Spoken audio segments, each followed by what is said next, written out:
Hey guys, good morning, good afternoon, and good evening from whenever and wherever you're joining us. Thanks for being here for another day of reparenting.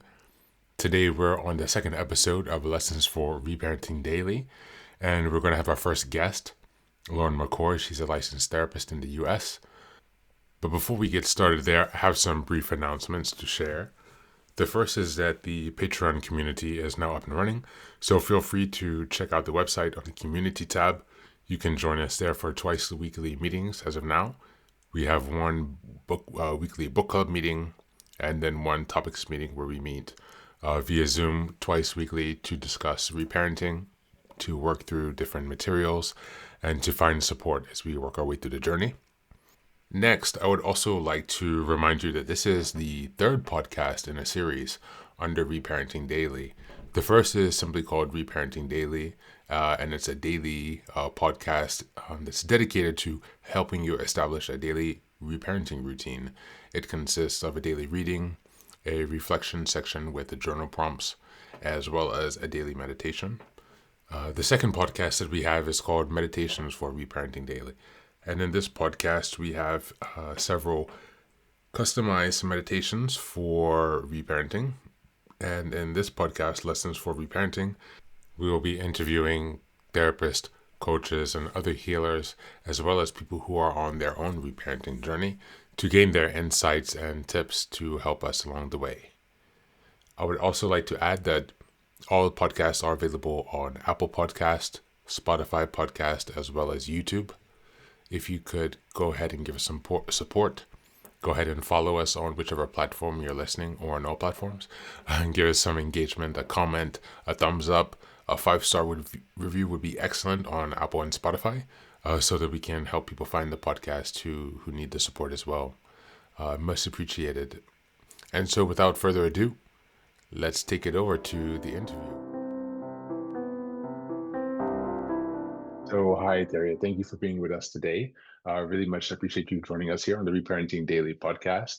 Harriet has her own podcast, a really excellent podcast, talking about many of the similar themes that we do here on Reparenting Daily. She really takes us through a lot of journeys of other people who have had similar struggles and really explores how they have made their way through, how they are making their way through it. And so, yeah, I would like to welcome Harriet here. And yeah, perhaps you'd like to give us a brief introduction about who you are, where you come from, and what you do. Hi, yeah, thank you so much for having me on the podcast. I'm Harriet Shearsmith. I am a certified coach and content creator. I'm also an author, and I have my book, Unfollowing Mum, which is the same name as my podcast, coming out soon. It's all about breaking cycles, reparenting yourself, and stepping into being the parent that you needed or wanted when you were a child. But by that, we mean stepping into being a parent who focuses on their child's needs and looks at their child as an individual. So it's not so much about projecting onto your child, it's about really looking at what is it that your child needs? What is it that you need as a parent and a person? And how can you achieve that and how can you reparent? So I'm really excited about that. That comes out on the 7th of November and is available to pre-order at the moment. Good news. And I work as a coach working with adult children who either are estranged or are cutting contact or navigating difficult family dynamics and looking to feel more secure in them, navigate them better, to heal from some of the experiences that they've had, and to reparent themselves. That sounds good. One question that comes to mind as you're sharing your experience was you mentioned that you're a coach, but what was your original career path? Did you always know you wanted to work in the helping profession as a therapist or as a coach, or did you stumble into this work? I didn't actually. I very much stumbled into it. So I qualified as a coach last year, and I am currently a trainee therapist. Okay. So I'm a good chunk of the way through my training as a therapist. I felt that therapy That's perhaps aligned a little bit more with myself than coaching did, but I okay. really love having the two disciplines, and I love seeing how they can work together Okay. to really help in this area. But Understood. I never had any intention to go into this field. I've been a content creator for about 10 years, Right. sharing my life online. And I think I thought, okay, I found my path. This is creative. I have ADHD. So for me, that really hit a lot of things. I didn't know that it was hitting things at the time because I didn't know I had ADHD at the time, but that's Sure. something I've discovered as time has gone on. And I have written books in the past. So all of these different things, creating content, creating things were what I enjoyed. And then when I cut contact with my mum back in 2020, what 20, yes, 2020, it was a few years back now, when I cut contact with my mum, I spent about a year working on myself, healing in therapy, and eventually thought, I want to talk about this online. And I used the platforms that I already had, and then eventually set up Unfollowing Mum to create a community exclusively for people who either navigate these toxic dynamics or who are estranged, because I found that there was so little support out there for people. And it's such a taboo topic. And when a topic is taboo, we kind of Mm, cover it in this blanket of shame.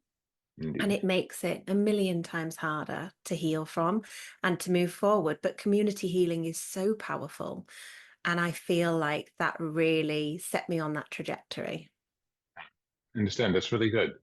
Something else that you said that struck out was the different roles in coaching and therapy within the reparenting process. I don't know. Are you familiar with the ACA program? Is that a program that you've used throughout your journey? With the which program, The sorry? ACOA, the No, that's 12-step not. program for No. adult children of alcoholic and dysfunctional families. That's Oh, kind of, yes. No, it's not something that I've actually yeah. used. It's not a Okay. specialty of mine. Okay. Yeah. So I've fallen into or came across reparenting, I guess you could say, via this organization. Mhm. And it kind of coalesced with some of the therapy that I had been doing also. But the ironic thing is that I think many people, or at least from my experience who I've spoken with, have been in therapy for such a long time, but they never actually get to the idea that the core of what they need is reparenting. Mm, And so mm. it's ironic. How do you see the role as a coach of the coach and of the therapist as different within the process of reparenting?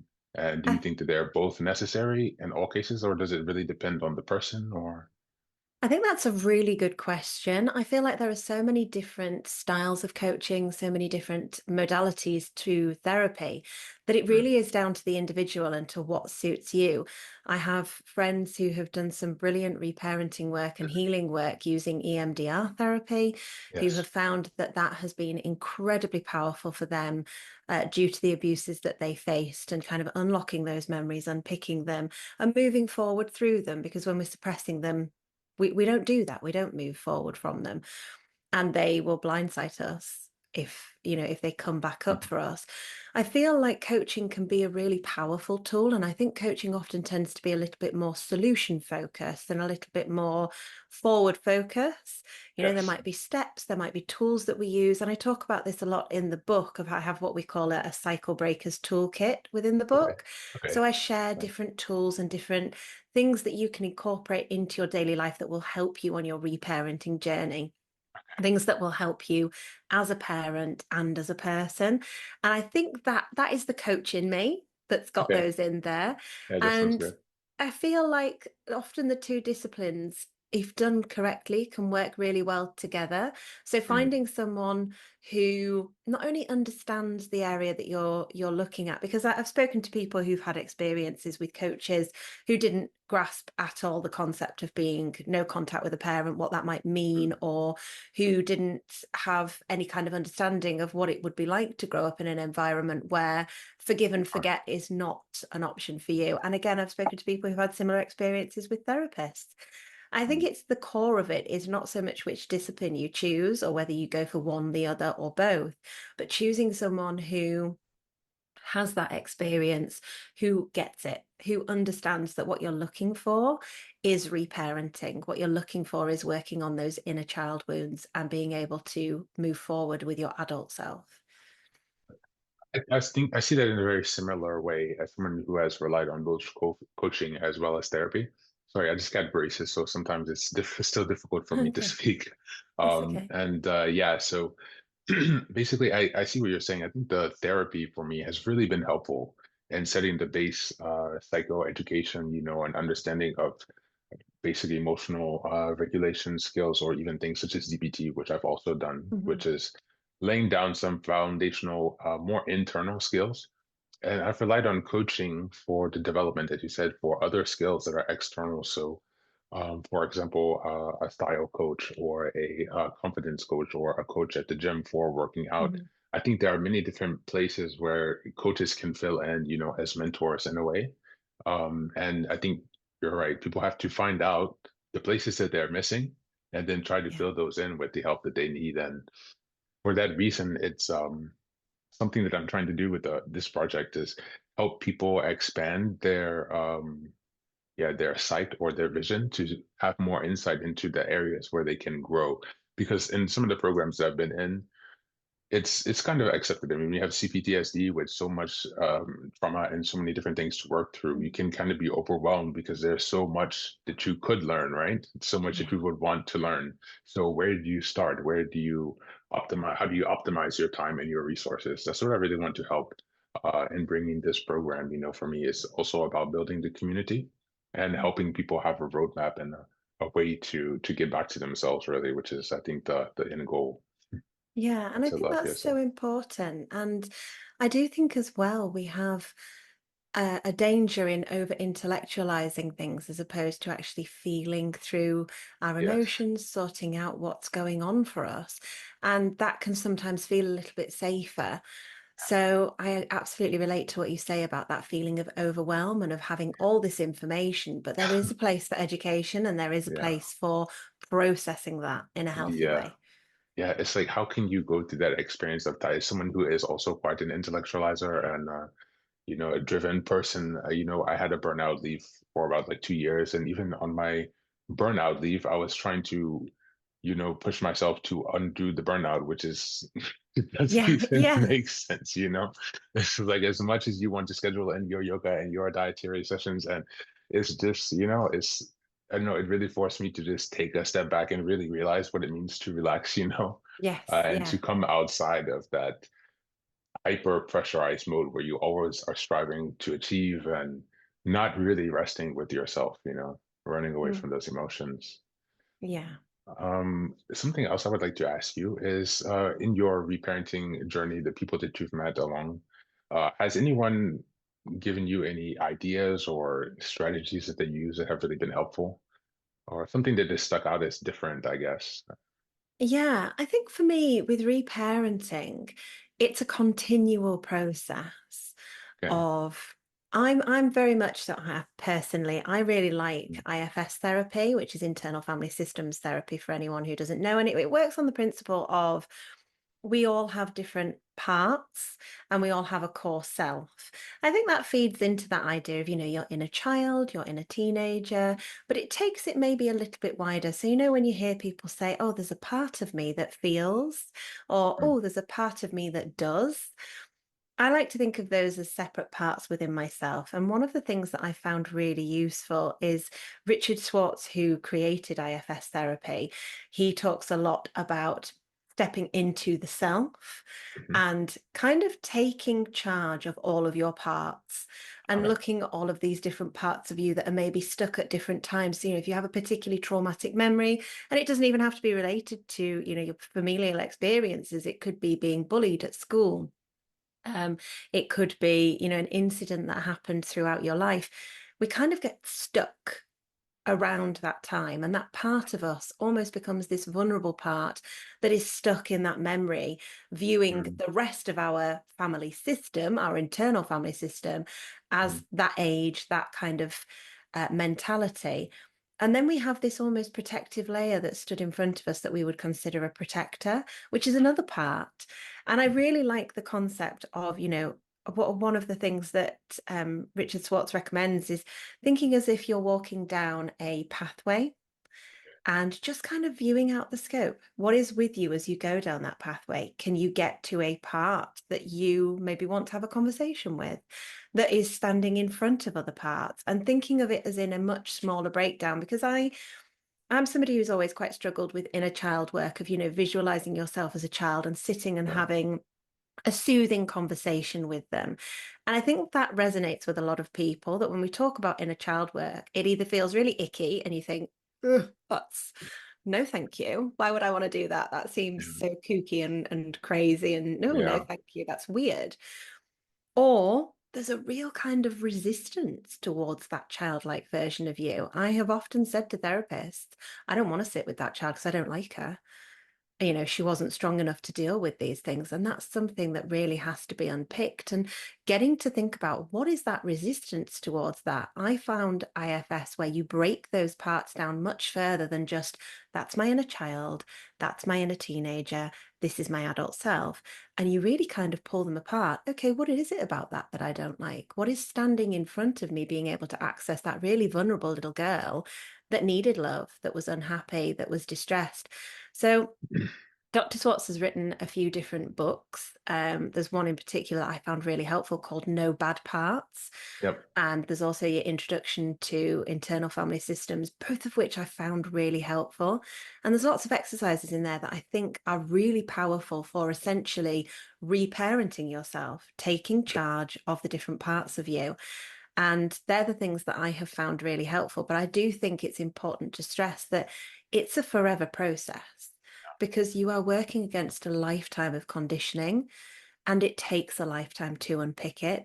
And there will be things that come up all the time for you that, you will recognize, oh, I've changed there, or, I've grown, or I've perhaps taken on a new job. I've become a parent myself. I've started a new relationship, and we Mm-hmm. change as we do those things. So it's finding out what comes up for you during those changes. All of it's reparenting work. Yeah, yeah, that's really true. That's really true. It's about really pulling those pieces back together and uncovering what's hidden. You know, Mm, it's a gradual process. It's peeling back the layers of the onion, like the logo of this podcast, the bonsai tree, really taking the time to manicure and to nurture and to care for the bonsai. And, mm. in the end result over years, you have a beautifully grown tree, a piece of nature, right? And it's the same for us. And the thing is, it's normal to put a lot of pressure on yourself again because there's so much information coming, and because of the external environment that we live in, it's also a bit chaotic. And so I think that practices such as mindfulness, being able to come back to yourself in that moment of silence, that moment of no distraction, of hopefully somewhat calmer thoughts, Mm. the capacity to work on, breath exercises, for example. These very simple tactics just to come back to yourself when you're constantly in a state of flight. Something that is related to this, but it's related to emotional flashbacks. Have you read Pete Walker's works before? Yes, From on surviving to CPTSD. thriving. Yeah, Yes. yeah, yeah. Hmm. So the abandonment melange when you're waking up, and this is basically what I was expressing. But when you wake up in these feelings, there's something that I still tend to struggle with a lot, although I would say that in the past year or so, they've been less in intensity. And Hmm. even when they do happen, I'm able to kind of recognize them, first of all. Most of the times, like 9 times out of 10, I can recognize what is going on. And Yeah. then it's a process of talking to yourself through, asking yourself, what do you need? Which is honestly the most simple question. But Yes. sometimes it's so frustrating because I don't know, I just feel, for example, the emotion turning, and it's difficult to identify then the need. This can even come from some kind of pre-verbal abandonment, for example, or some kind of pre-verbal trauma where I don't have an association tied back Hmm. to that specific pain that's coming up. Within your practice, I don't know how much you have dealt with those emotional flashbacks, but how have you struggled with those in the past, and have you seen progress over time? Um, have you found a routine or, yeah, a way to set up your environment that makes that decreases the burden of those emotional flashbacks? Again, I think that's a really good question. I just want to touch on what you were saying about that frustration of when you ask yourself, okay, what do I need here?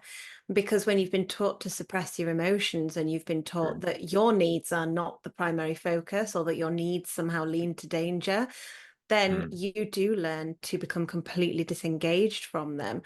And it can be really difficult.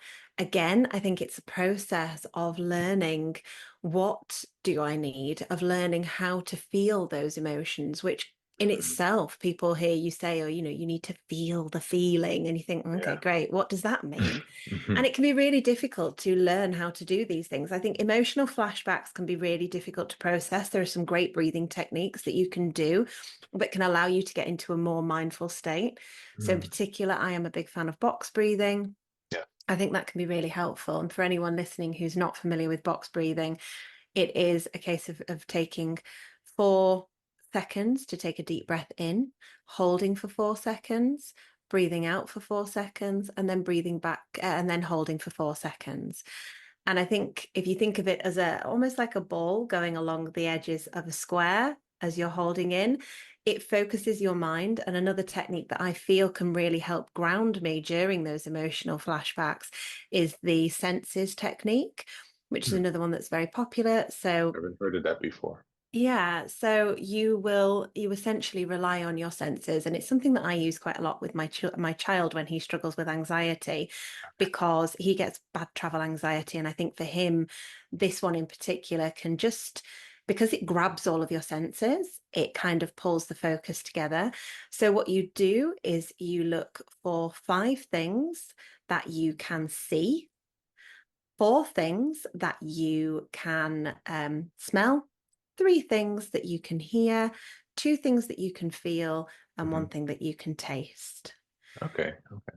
And that, because you're so busy looking for all of these things, it's also quite a well-known technique for knocking off panic attacks. So if you feel that you are somebody who, during these emotional flashbacks, Mm. the emotion can become all-consuming, Mm. then you can try this technique of, okay, what are the 5 things that I can see?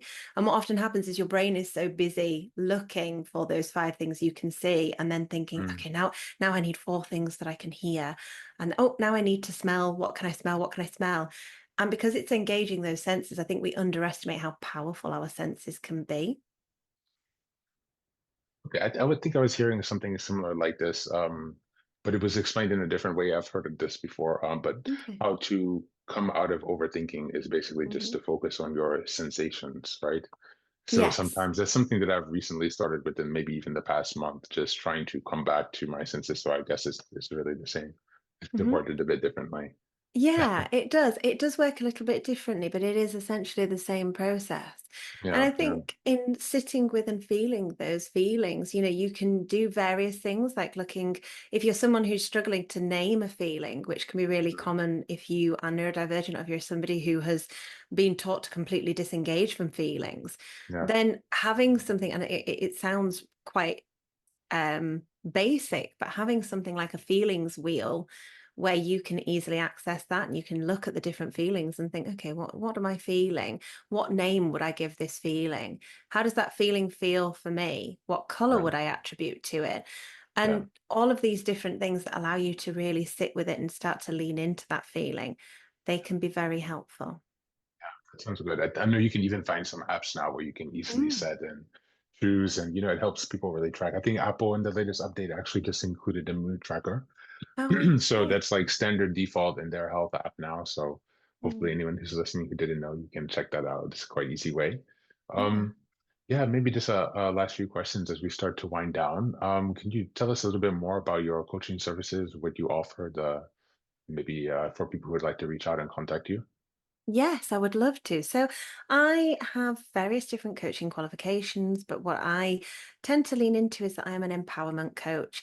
And I work specifically with, I can offer empowerment coaching to everybody, but specifically what I do is work with people who are adult children of either toxic family dynamics, or who are estranged, or looking to cut contact.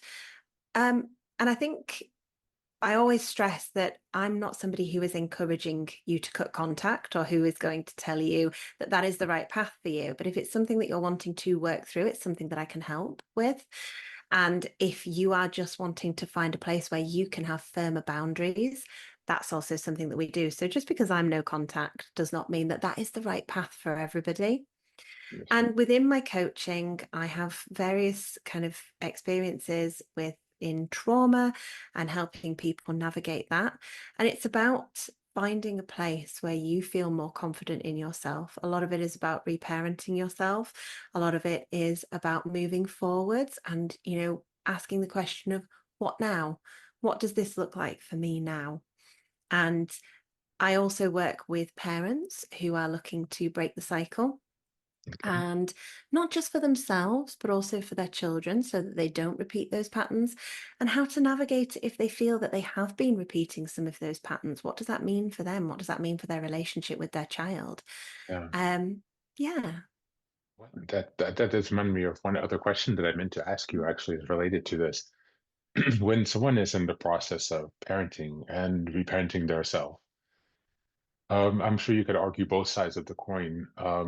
As someone who doesn't have children, I just think about the extra stress that that must be, and I feel like I have so much stress I can't imagine to be a parent and also have that stress. But at the same time, I feel that perhaps living out the parenting, it gives you easier time to self-reflect. What is your experience with that and your client's experience, maybe?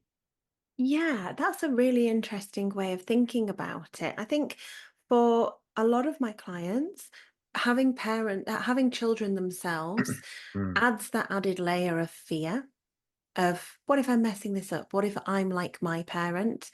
I don't think I've ever worked with anyone, and I don't think I know in my own experience as well, I have asked the question of, what if I'm like my parent? What if I'm the problem? What if I'm causing the same hurt?